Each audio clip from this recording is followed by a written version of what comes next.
أشهد أن لا إله إلا الله نستغفر الله نسألك الجنة ونعوذ بك من النار.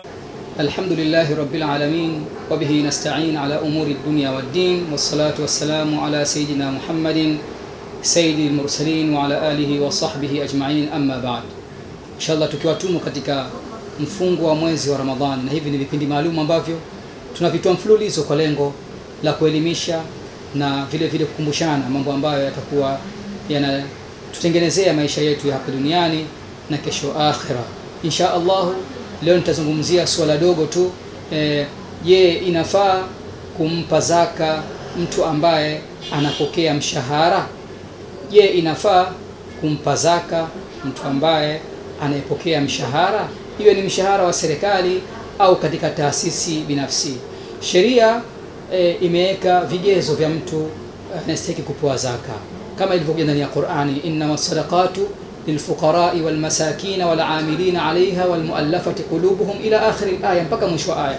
Mwenyezi Mungu Subhanahu wa Ta'ala ametaja makundi manane ambayo haya ikiwa zitapatikana sifa zao basi wanastahili kupewa zaka. Kwa hiyo mtu ambaye anapokea mshahara, huyu anatakiwa aangaliwe mshahara wake, je, unaweza kumkidhia mahitaji yake ya lazima au mambo yake ya lazima? Tunajua kwamba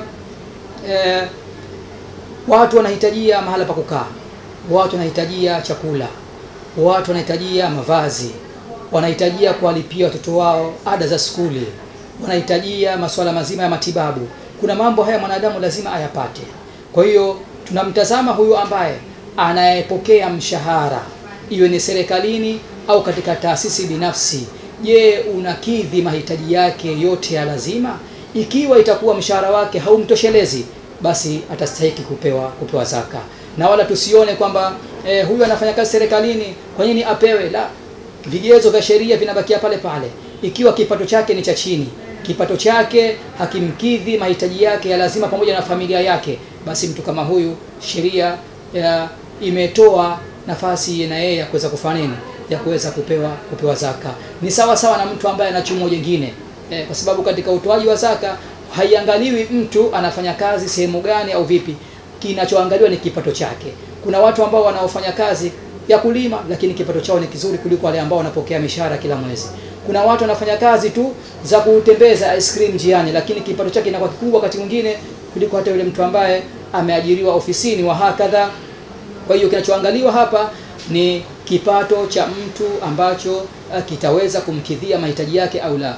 Kwa hiyo hili napenda kuliweka wazi ili kwamba tufahamu, na tunapoona wakati mwingine wafanyakazi pengine wa serikali au wa sekta binafsi wanapewa zaka, tusikae pengine tukazungumza tukasema kwamba hawa wana mishahara yao kila mwezi, kwa sababu inawezekana ikawa mtu anapata kipato lakini kipato hicho hakimtoshelezi. Wa ila huna aqul assalamu alaykum wa rahmatullahi wa barakatuh.